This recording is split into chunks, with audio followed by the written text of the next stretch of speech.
So the latest Instagram post from the cool down is about a city 20 minutes from me, probably closer to you, Stephanie, Mesa, from where I sit right now in Phoenix, Arizona.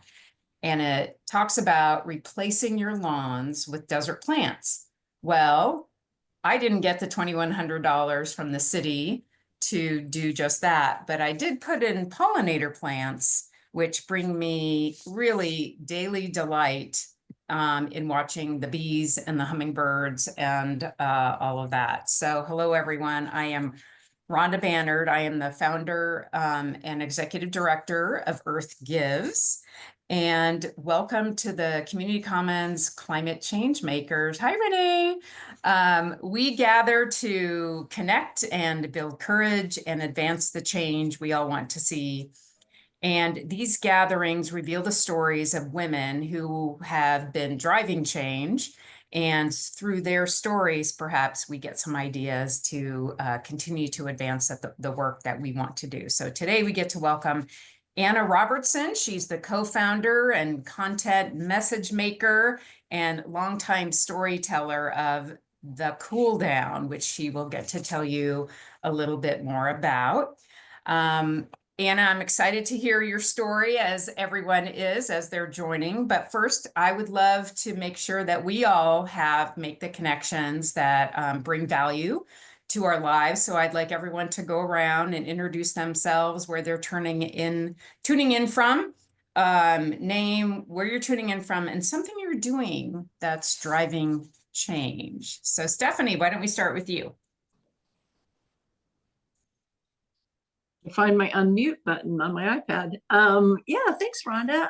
It's nice to meet you all. I'm Stephanie Walsh, and I'm the founder and president of the Idaho Sustainability and Energy Coalition.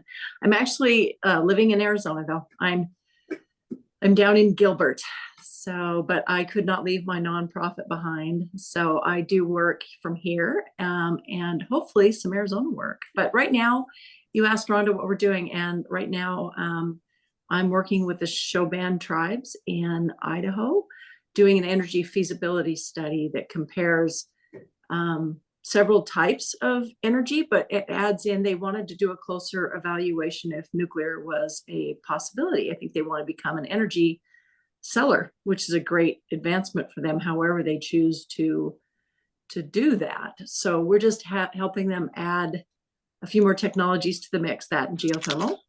And so I'm excited. I love working with them. Their environmental perspective is fabulous. And that's what I'm doing. Great, thanks. Renee.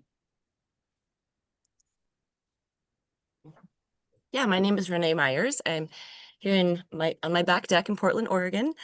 I am the executive director for Leach Botanical Garden, which is kind of a new adventure for me in the last 3 months. So really excited to change this amazing, unique community resource into kind of something better and reach more communities and serve more people. And I also work as the development director and strategist for 2 other organizations that my buddy Chad Brown leads, Love is King and Soul River Inc. They're 2 amazing BIPOC-led organizations that are actually moving the needle in equitable access and social justice. So really feel very humbled and proud to be working with him. So it's nice to meet you all. And I'm also a board member of Earth Gives. Yes, you are. And she's presenting in about an hour and a half on fundraising to nonprofits. So you're pulling double duty today. Thank you. Sharma. Good morning, everyone. Rhonda, thank you so much for the invite. I'm so happy to be a part of this group. I apologize if I have to leave a little early. I might have to be driving in about a half hour, but I'll try to get it working on my phone. Yeah, Sharma Torrens. I'm the executive director for White Tank Mountains Conservancy, a nonprofit that basically promotes sustainable development, looking to conserve biodiversity, wildlife, plants, and animals around the White Tank Mountains in the West Valley. It's not fully developed, and so it's a unique kind of model we are working on, because we're really proactively just working with developers and municipalities to ensure that it's developed incorporating conservation into it. I also work for Central Arizona Land Trust, which conserves agriculture and open space and wildlife habitat with conservation easements, preventing farms and ranches from being subdivided. I am here in Phoenix, Arizona. I wish I was in Portland. It's starting to get a little hot here, but just so happy to be a part of this group. And again, thank you for having me. Thanks, Sharma. I'm pinging back and forth to Phoenix people and not. So Ming, I know you're not in Phoenix. Yes. Hi, everyone. My name is Ming. Not in Phoenix, but in another similarly hot city, Austin, Texas. Um, my work is all about plastic waste. So in my full-time work, I work with office managers and companies to help them go zero waste by using sustainable office supplies. And in my free time, I also volunteer with the Austin Reuse Coalition to help local schools, venues, and event halls to switch away from single-use plastic to reusable cups. A lot of my life revolves around preventing plastic from entering our environment. Really happy to be here today and meet all of you. And I met Ming through Sandy, who's Yes. Hi, joining us. Sandy. Yes. Bonnie. Hi, everyone. It's nice to meet you all. My name is Bonnie Gurry. I'm phoning in from New York City. I'm CEO of Green Portfolio, and we're a wealth tech platform that helps people find financial advisors that manage with sustainability and climate as a focus. So in addition to vetting them and making sure they're qualified and all of that, we also make sure that they will take your values into deep consideration when they're deciding how to manage your investments. So yeah, I welcome you all if you'd like to try out the platform, if you've been looking for a new advisor or just in general have questions about how you can use your money to fight climate change. Can you tell Fantastic. us your name of your organization again? I'm very interested. Sure, Green Portfolio. So, Okay, thank you. .com. Yeah, so it takes 2 minutes. You just fill out a form and we algorithmically match you with an advisor. Well, up to 3 advisors. Okay, thank you. That's amazing. Sandy. Everybody, I'm Sandy Stewart. I'm also in Austin, Texas, where we just had a crap ton of storms and rain and hail and all the things. I have been working with businesses, coaching businesses on value growth and scaling their companies for 24 years. And I added sustainability on at the beginning of the pandemic when Cambridge opened up their sustainable leadership program online. And my first client there through that work was, or is still, a national coffee roaster. So it started me down that track, and I'm doing carbon accounting and like impact reporting, everything to do with sustainability, social impact for coffee companies. And helping people also grow their businesses through relationship marketing, because I feel like, we all started thinking a little bit more intently about our relationships with friends, partners, family during the pandemic, and it's become kind of a widely common conversation. And I just feel like our business relationships are the next frontier. Thank you, Sandy. I need to go back to somebody in Phoenix. So Allison, and remember, this isn't only about sustainability. A lot of you are a part of that, but this is really, the universal themes of change making and courage and community. And Allison is a huge example of that, who I've known for a very long time. Allie. Hello, my name is Allison Rapping, and I am with an organization called Arouette. We are an organization that serves women throughout Arizona who are involved in our justice system. We serve any justice impacted women and their family. We currently serve between 500 and 600 women and their families a year. So I'm working on 2 projects. One, we lost one of the big congressional appropriations to build a welcome home center for women in Phoenix prisons. I am actively trying to win this money back, which is really a labor of love because it's very hard to get the money back. And then the second thing that I'm really working on that I think is about change is how are we going to rebuild the civic parts of our community if so many federal dollars are going to be missing? Like, what do we need to do to sort of to Tocqueville ourselves to build the communities that we need? Because I think we're going to lose a lot of resources that are going to be required. And I am honestly slightly concerned at the lack of urgency I'm seeing about how quickly we're going to need to mobilize. And thank you so much for having me. I was so glad I could make it today. Thanks, Allie. Perry.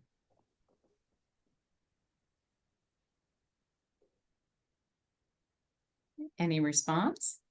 Perry coming once, coming twice. Meredith. Hi. Hi, everybody. I'm Meredith. I just joined, so I'm assuming we're doing the intros. Yep. And yeah, like, was there a prompt or just who we are? Name, where you're coming in from, and what are you working to affect change on? Sweet, perfect. So I'm Meredith. I'm in Ann Arbor, Michigan, and I am in the social side of sustainability. So focusing on the human rights side of supply chains, doing some independent consulting in that domain, and have worked in 2 corporate human rights spaces for a tech company, international grocer, and I am actively interviewing for in-house jobs, and I had my 4th and final interview yesterday, and we'll hear back Wednesday. So any good energy anyone can send would be really appreciated. It'd be actually overseeing employee volunteer programs for a really cool company. So that's me. Good luck. Let us Thank know. you. Yeah, for Okay. sure. Deborah, let's hear your accent. I'm Deborah Davis from Winston-Salem, North Carolina, and I retired a few years ago and began a local grassroots volunteer organization and shifted gears a little bit since the recent election. We are focusing right now on 3 main areas: democracy issues, environmental sustainability, and social justice issues. So I've been kind of busy trying to pull all the information together so we can educate the community and advocate where needed and just keep information flowing and weed out misinformation. And I learned of this because I follow Earth Gives on Blue Sky. Wow. Thanks. Thanks, Deborah. It's wonderful to meet you, and good luck with what you're doing. That's big and bold work. So thank you. Well, Anna, you've got a great group of women to share your story with. So why don't you take it away? Sounds good. And what a joy to be in community with all of you. It's so impressive to hear how everybody is activating their own superpowers in their own lives to do good in the world. So thank you for the work that you're all doing. We could just keep this super casual. I will talk a little bit about my background and about the cool down.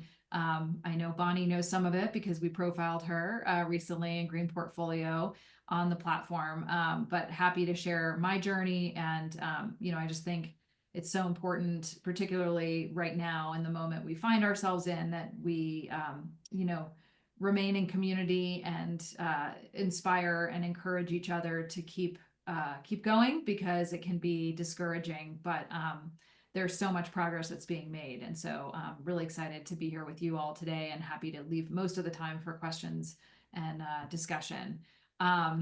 My background, I'm based in Park City, Utah. So I live in Park City, Utah. I have been in the media space for 25 years. I spent 10 years in New York and then 10 years in LA, and moved to Park City during the pandemic. I never thought I'd be able to leave a big city like that because of my media background, but obviously everything changed, right, with COVID.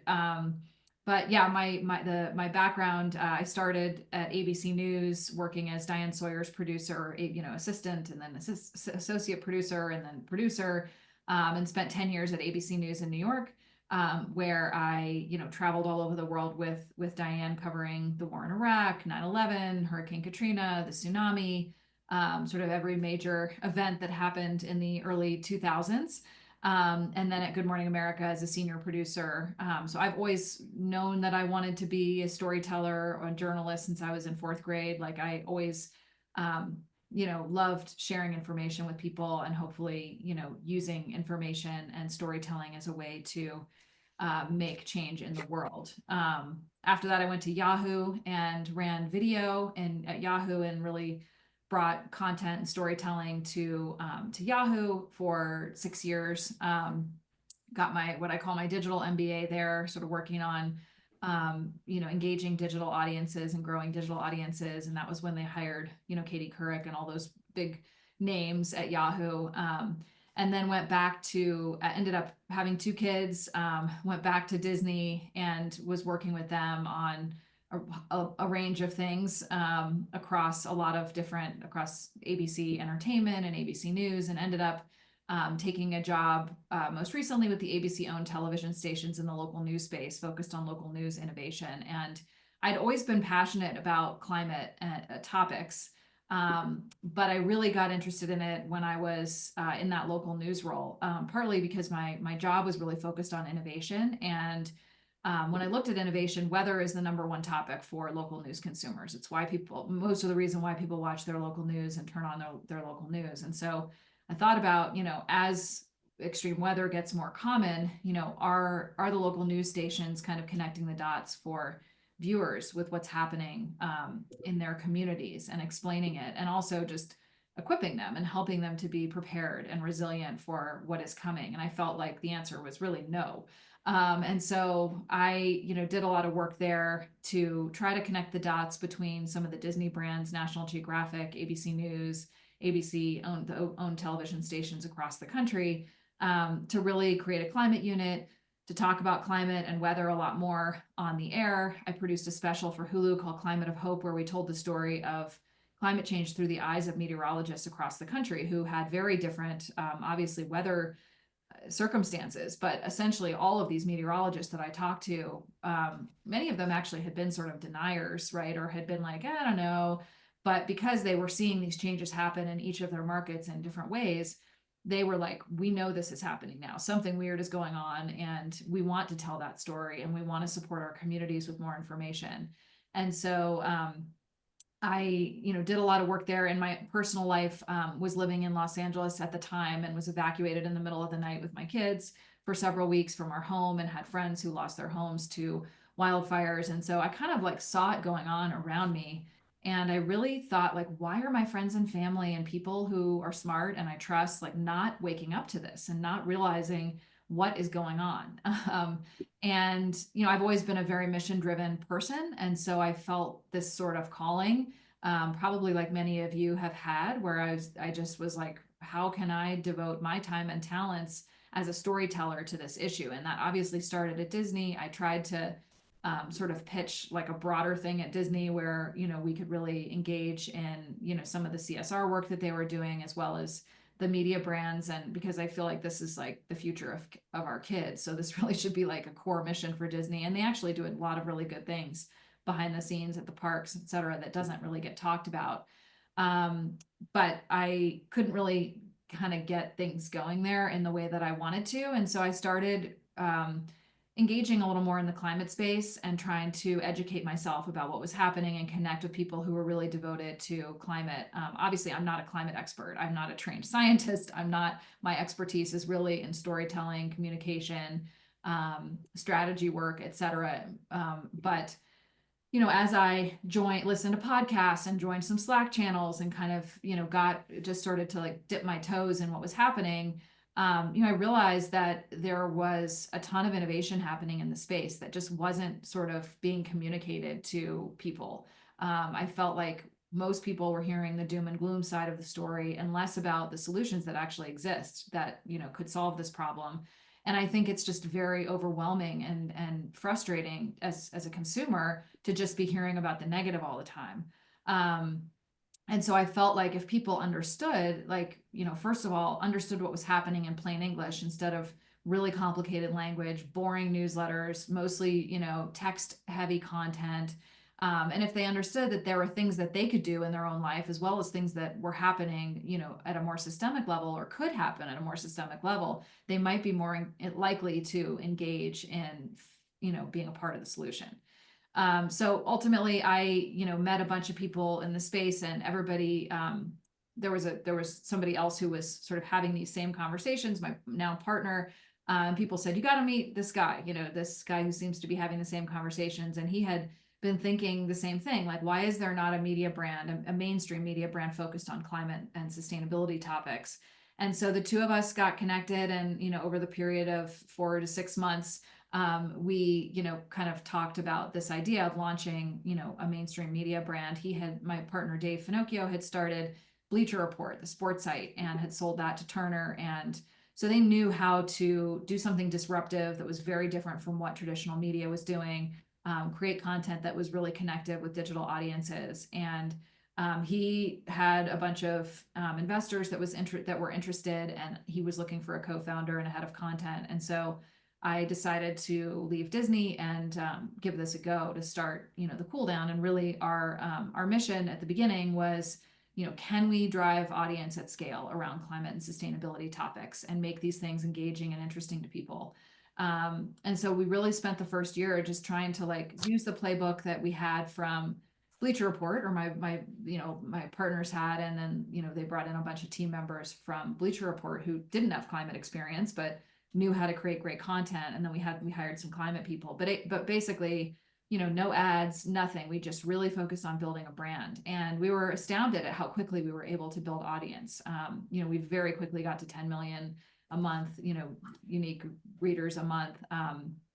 And so, you know, we just kind of kept building, and really the goal since then has been, you know, the holy grail has been like, great that we can engage those audiences with our content, but then how do we activate them to take action in their life? And so the last couple of years, we really worked on how do we, you know, how do we be a guide for them? And so our approach has really been, you know, we don't always talk about climate right off the top of the, you know, of our content. We really focus on, number one, topics that are interesting to people that they care about, whether that is, you know, thrifting, or whether that's gardening or home improvement or whatever it might be. And then, you know, the value propositions that actually matter to people, which are living healthier, saving money, those kinds of things, as opposed to just sort of leading with saving the planet. Because as much as we all want to save the planet, ultimately people are self-motivated, and they really will only do these things if they feel like it's not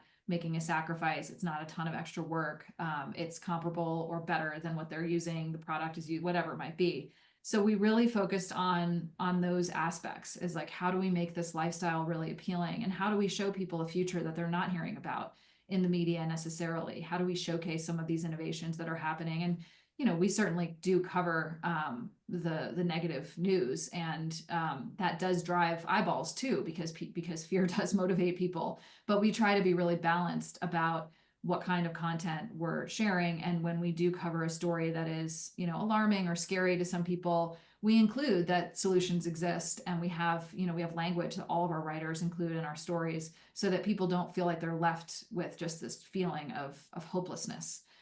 Because we know that people will disengage at that point. So now we reach about 35 million people a month, between 30 and 40 million people a month, which is insane. You know, our content, we produce, you know, 50 to 100 stories a day.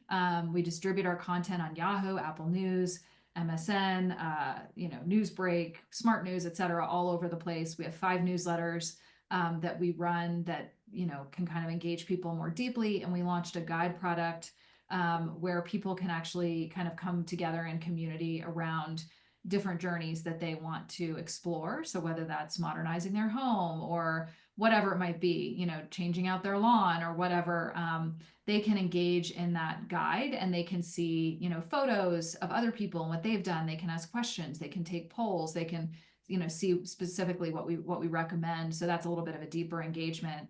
And what we have really worked to do is also become a marketplace for the clean economy. So we're trying to connect the dots between our audience that is interested in these topics and trusted partners like Bonnie's company, for example, who are providing really good solutions for people. So we have literally, we've connected people with solar panels and heat pumps and electric hot water heaters and backup batteries and thread up kits and trashy bags and Grove products and all of these things. So we have been I've been really focused over the last 6 to 9 months on building out our marketplace partners program so that we have good solutions to drive people into, and we can obviously build a business around that, but also hopefully help companies with reducing their customer acquisition costs, which is the hardest part of being a business. Really is like, how do you get qualified customers?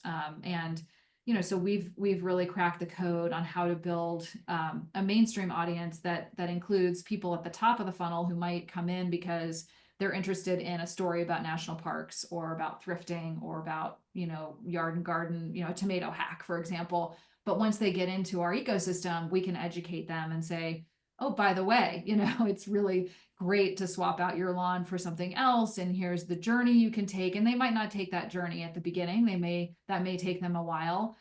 They may sign up for our newsletter and start becoming part of our community and get different newsletters and kind of work their way through the system. So it's not that we have, we still need to kind of nurture people, but we're really trying to help to be an alternative to, to Meta and Google that just kind of take people's money and then they're gone, so we try to nurture that audience and really, give our partners the opportunity to tell their story on our platform, as well as engage people on an ongoing basis. So that is, I think, most of the high level stuff. I mean, my role now is really in, developing those partnerships, representing the brand publicly, trying to normalize, taking climate action. And in my personal life, I think it's like probably like all of you, once you learn about what's happening and once you see these things, you can't unsee them.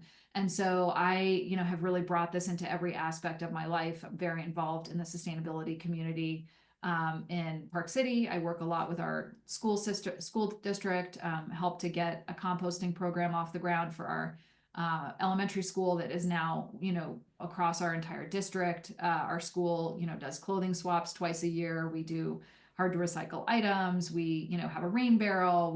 All these kinds of things. So I do a lot of that in my personal life. And then I'm on the board of Mountain Towns 2030, which is a really great organization focused on helping mountain towns like Park City and Aspen and Sun Valley and all these other communities to accelerate their progress towards net zero, really through connection and collaboration with other mountain towns. So not reinventing the wheel, but giving people, connections and expertise that other people encourage, like this group does, right? Where, people can actually make these changes and kind of see the playbook of how that has been done and then support each other in making those changes.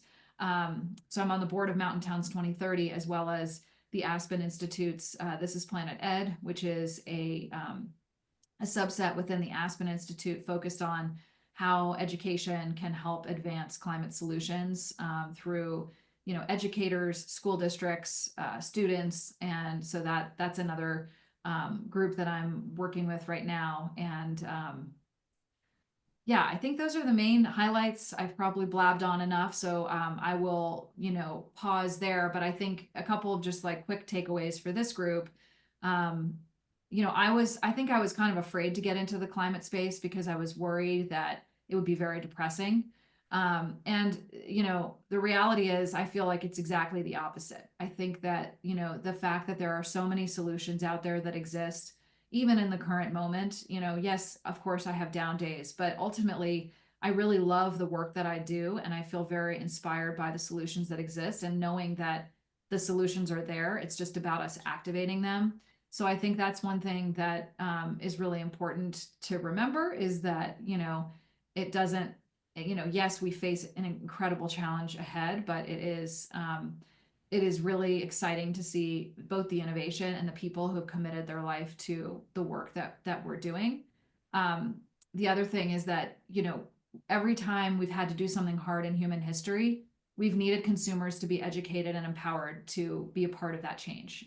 So if you look back at history, you will see, like, even when the Holocaust was happening and Hitler was in charge and Hitler was rising in power, like, that we would not have been able to be on the right side of history if real people hadn't been educated and informed and activated. And so I think that this has been just a huge missing piece of the climate challenge, and that relates to communication. And we still are not doing a good enough job of engaging mainstream America and mainstream consumers. But we are seeing over the last 3.5 years that we've been doing this work, there are shifts that are happening, and people are getting more educated about what they put on their bodies, what products they want in their homes, what's happening. And I think that is just such a critical piece of this, of the pie, because we need, we can't wait around for Washington or for policy to do what it's going to do what it's going to do. We definitely need policy to support the work that we're doing. And obviously that's a huge piece of what I focus on as well, is trying to make partnerships across the aisle. So we're not just a liberal organization. It's not just, Democrats, because that was part of the problem we were trying to solve, is that most of the climate people are just talking to each other, and many of them are on the liberal side of the spectrum. And we haven't given a place for conservatives to be part of this conversation. And so I have done a lot of work interviewing conservatives, going to the Conservative Climate Summit. I spent the day with John Curtis, who's my senator here in Utah, doing a tour of his home, because he renovated everything in his home and he put solar panels and heat pump and, a bidet and insulation and all the things. Like, we're trying to normalize it and give them a voice in the conversation, and just, telling people that they're not right is not going to work. So I do think policy plays a critical role, especially at this moment. And with this, this bill that's out there, like, we definitely need more conservatives who are advocating for clean energy growth. But we also, we can't rely on businesses. We need businesses, and it's great that some businesses are seeing positive reaction in recommitting to their DE&I efforts and to their climate goals and things like that. We need to continue to support those companies, but we can't rely on that, right? And so we need, like, all legs of this stool to be activated and to be working. And I think that the, consumer engagement is one that we just have not cracked yet. And we have to keep, that's what our mission is to really make these topics normal, make it really appealing to have this kind of lifestyle, and show that there is no sacrifice that has to happen to make choices that are better for the planet, because they're actually better for you. I mean, they really are. They save you money, they make you healthier, and they're better for the planet. And when I tell stories of businesses, I've interviewed over 24 leaders at top companies, across the globe. And the story is not like, hey, we're checking a box, we're doing the right thing. The story is like, this is a business growth opportunity, because we can save money, we can build new product lines, we can build loyalty with customers. And so we need to continue to figure out, how do we seed this customer-led revolution, right? And how do we help that to happen? And I think the other piece is just local is so important, and making these local changes. That's what we see every day. That's what we try to highlight on the cool down, is like real people from Reddit or Instagram or whatever, who have, done a cool thing with their lawn, or who have made a change in their school system, or whatever it might be. And that was always our goal, is like, it's not about the climate hero. It's not about the celebrity anymore. It's really about the real people who are making change, and the neighbor who's getting solar panels that is more likely to convince you to get solar panels as opposed to yourself. So anyway, those are kind of some of the things that I think about a lot, that I'm focused on, and happy to answer any questions or, talk about any of that further. Well, you're definitely speaking my language. It's kind of like how we founded Earth Gives, the everyday individual making the difference, because individuals make up businesses, individuals make up government, so we're all a part of that. I want to open it up. Thoughts? Stephanie, you look like you're ready to ask a question. You know me well. Yes. Already. Yeah, no, I could not take notes fast enough, Anna. That's amazing. I did want to comment on, we went through Park City, and I had not been to Park City for probably 25, 30 years. And we were, my husband and I, and we, had no trouble finding a place to charge our car. the city was clearly impacted. And so to see that you've played a big role in that in your personal time, as well as the work that you're doing, I just wanted to comment on how it was completely visible. And I know the mountain towns are all kind of working on it, but I was really impressed with Park City. That's awesome. Yeah, I mean, I think, you know, the Chamber of Commerce has been very engaged in telling the sustainability story, even through tourism, and having people who come here understand, you know, that this is about, you know, the theme this year is mountain kind. So, but it's all about like, we are kind to each other, we are kind to the planet.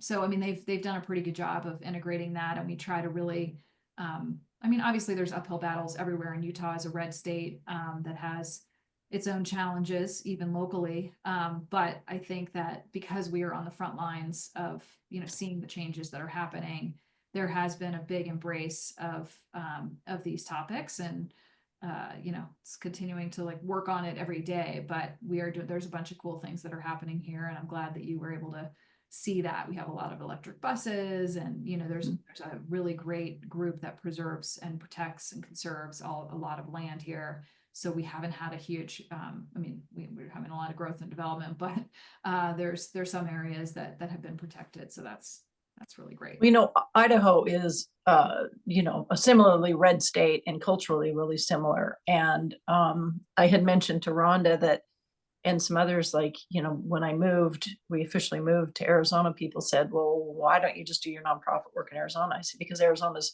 Idaho needs it more.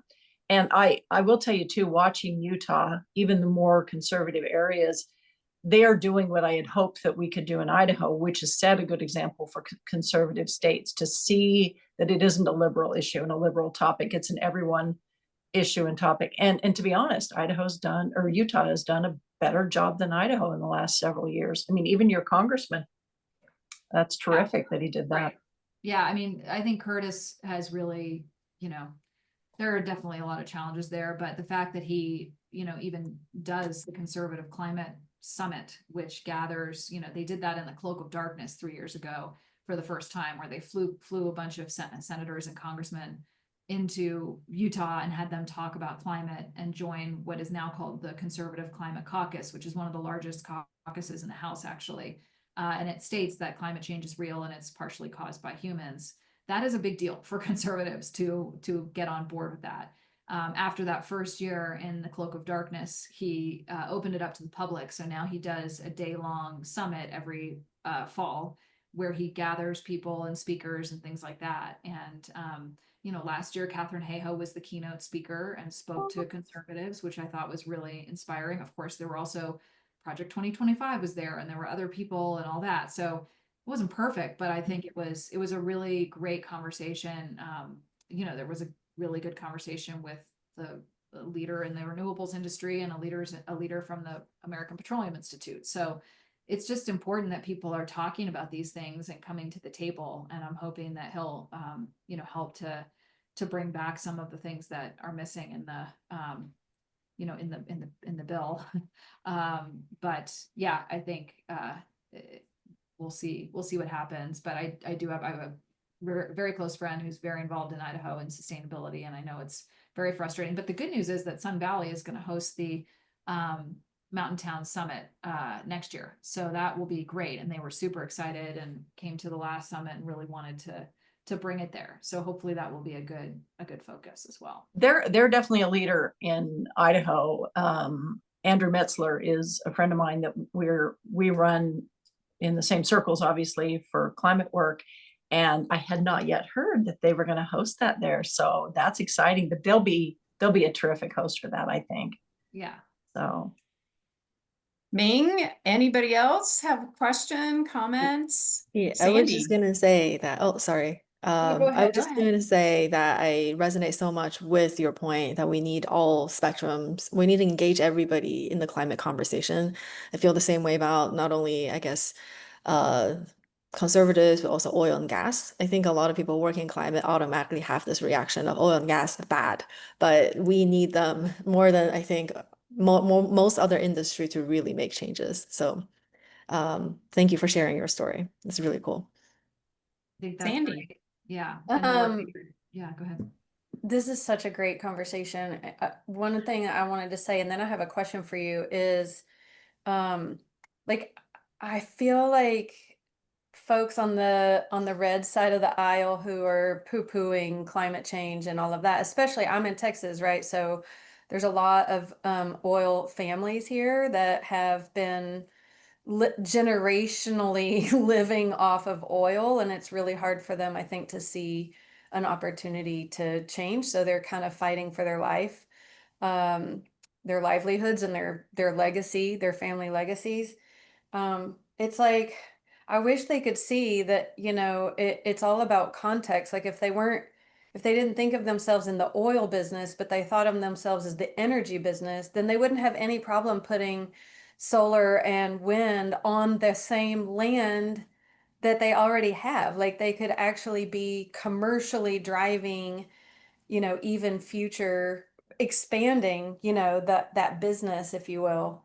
But I feel like people get really myopic about it. It's always been this, it has to be this, can't see a way to change it.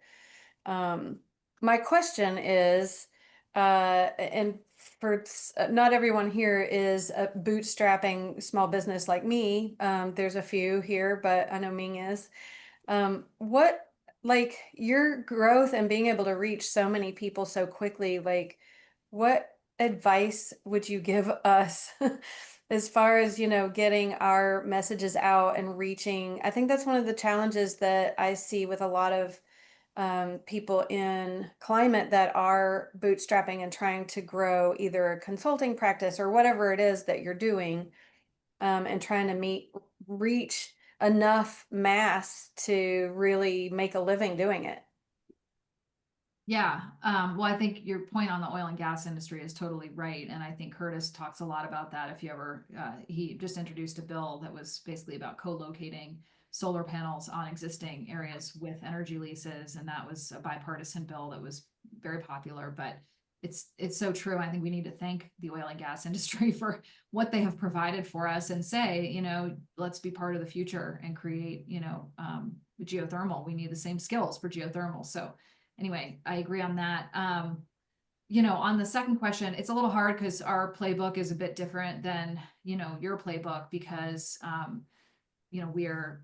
it's hard to replicate exactly what we've done. I think the key thing, one of them is messaging. I think that the way that we've been talking about climate is just really not working. And that's what we have tried to upend is like, don't lead with, planet Earth climate necessarily. I mean, really talking about how what you're doing relates to things that are important to whoever you're trying to reach, whether that is saving money, living healthier, being independent, being energy independent, utility bills going up, whatever it might be. There's always something that we can connect with what really matters to people, as opposed to don't you want to do the right thing, and don't you want to save the planet, and don't you want to make sustainable choices, because it just doesn't work to engage most people. And I think just figuring out how to normalize it and build community around what you're trying to do is just a key piece of it. I think that we've really tried to do. I don't know if that's helpful, but that's probably. No, I think it's very helpful. I think, I mean, and I think others too, we kind of get stuck in like, here's what I do and here's why it's great, right? And here's what it can do for you. But sometimes forget that part of that conversation is here's what it's going to do for your customers and what they're shopping for, what they're looking for, and what their values are. And I think that's really good. Yeah, meeting people where they are, Yeah. and understanding your audience has been really key for us.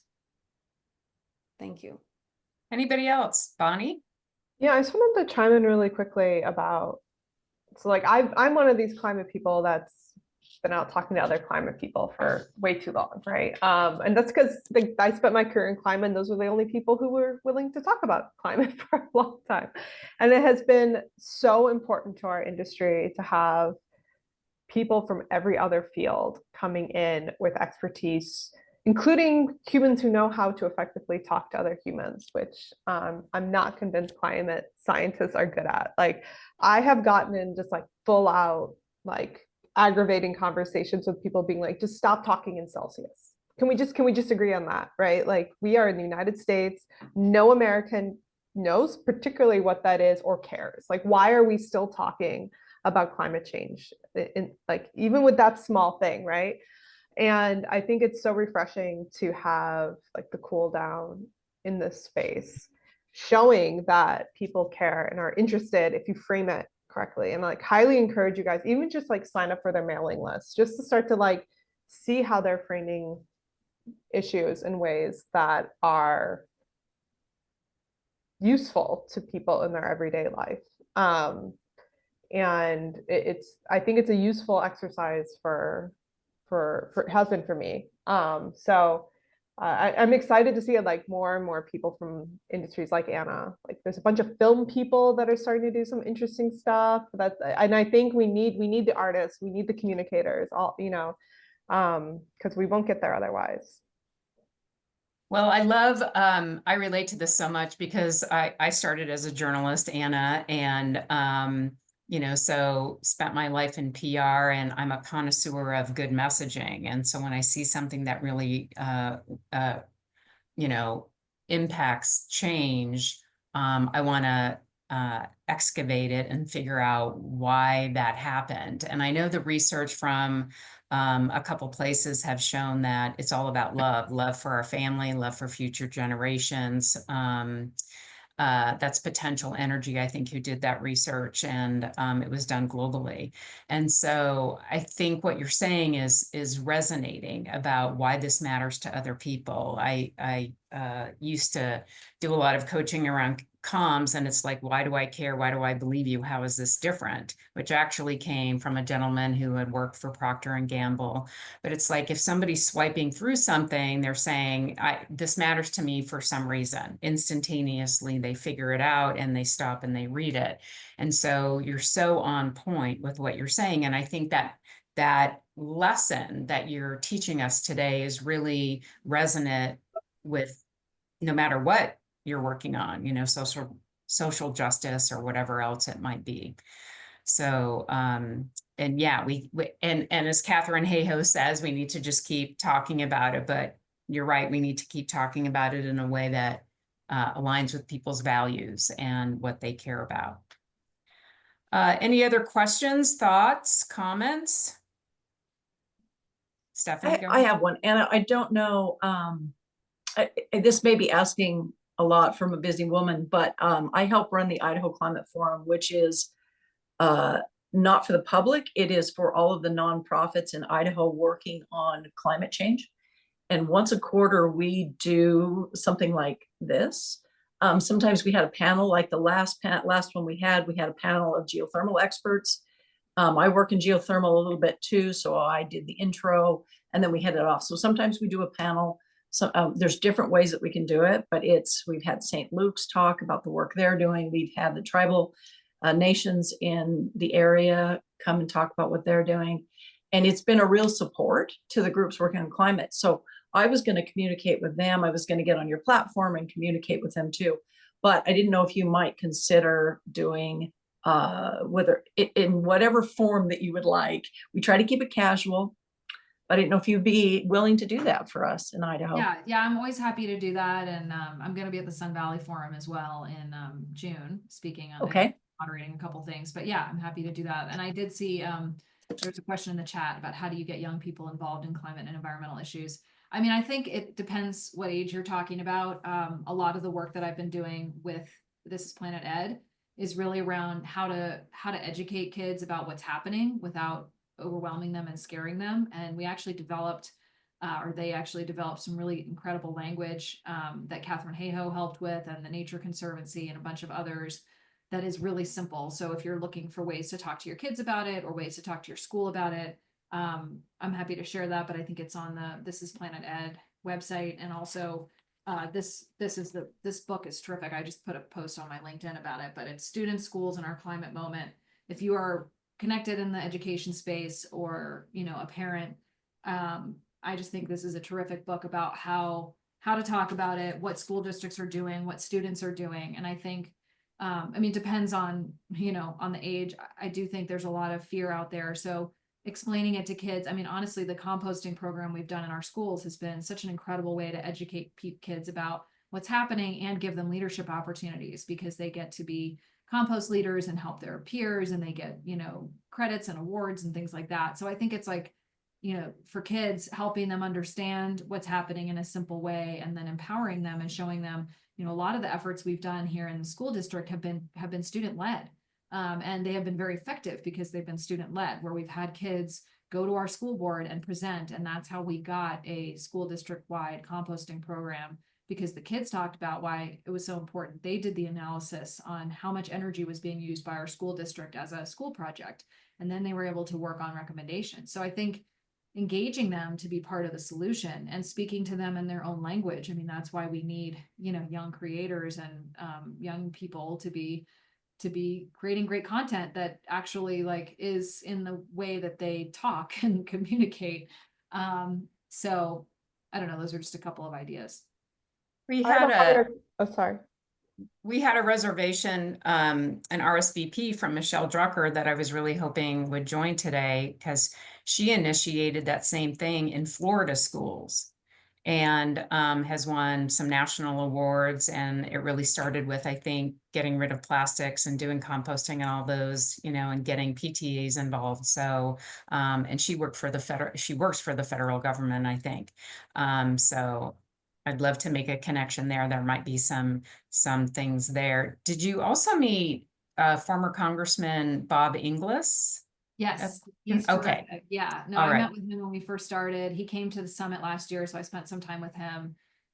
He's great. I mean, unfortunately, his story is not great in that he stood up for these issues and he got ousted as a congressman. He is now obviously still working on these issues. There's also another group called Nature is Nonpartisan, if you're not plugged into that already. That is a very new organization that is, Benji Backer launched it. He started the American Conservation Coalition, which is the largest right of center youth organization focused on climate. And he has now moved on to do this. And it's literally, half the staff is Republican, half the staff is Democrat, half their board is Republican, half the, so it's all split. And they have actually had meetings at the White House and with the administration to try to help them to get something out there. And he's convinced that there's going to be something coming where they're going to try to reclaim the narrative, as the administration is going to say, bring back some of the things that have gone away in terms of the national parks and whatnot. We'll see. But anyway, they're an interesting organization. They're doing a lot of really good work, and Bob Inglis is amazing. Yeah, he is. I think the start of him going to the environment was his 18-year-old daughter saying, "I'm not going to vote for you when you rerun unless you do something on the environment." So it was the youth angle that inspired me to make that comment.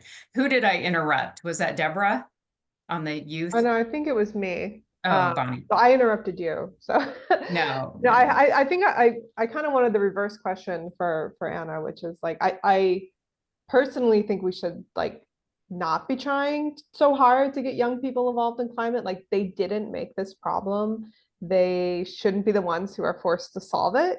And to me, it's just like the real question is like, how do we get older generations? Like, I know that there are some, but I mean, I think a lot of the premise of my entire company is that current wealth advisors, most of whom are in older generations, just like have no interest in this topic and think it's just like ridiculous.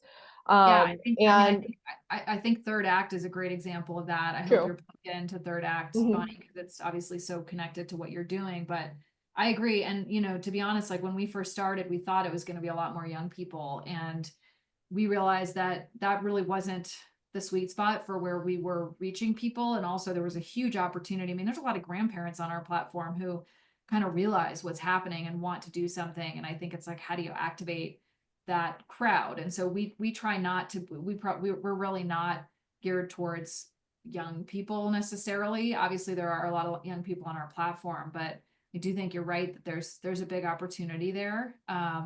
Especially in the finance space, because also older people have more money, and they understand. But again, it's like, you know, the most compelling thing I ever saw on the finance front was like, you can oftentimes make more money doing this, you know, or make good returns, and there's not a sacrifice there. So that's, again, it kind of goes back to like, what is that message? And for grandparents, it's really like, how do we create a future for our children that they want to live in, and we want for that. We want to leave this place better than we found it, right? And right now we're not on track to do that. So I think that gets back to the, you know, a combination of the love and the fear, right? That like we have to focus on the love that we have for our children and our grandchildren, but also the fear that we, you know, the urgency that we find ourselves in now. Anybody else?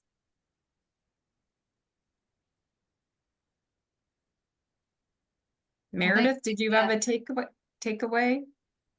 No, I mean, I just really appreciated this conversation. And I think like, as someone who tries to like reach across the aisle, it's really interesting to see, you know, using like media and influence to do that. And my aunt used to be a news anchor woman for 16, I don't know how many decades, but yeah, I think like the power of storytelling, meeting people where they're at, it resonates. And I think it's just like, you know, we're all being challenged on so many levels to do that, you know, in our families, with our friends, with our neighbors, and how do you hit that message home? So I just really appreciated the conversation and the work that you're leading and that everybody's contributing to. Stephanie, and then we'll give Anna the final word. It was just a thank you, that's all. Thanks, Anna. Okay. Anna, final thoughts for us. Oh, no, I mean, I just want to say thank you for inviting me and for the work that you all are doing. And, you know, I love being in community with other women because I think, you know, women are the future of this movement. And I work with a lot of men because they came from sports sites. So I miss the opportunity to connect with women. It's just a different kind of conversation. And I really appreciate the invitation, and I truly respect and admire the work that every single one of you is doing in your own world. And I hope that you will remain inspired because I do believe like we are in this weird moment in history.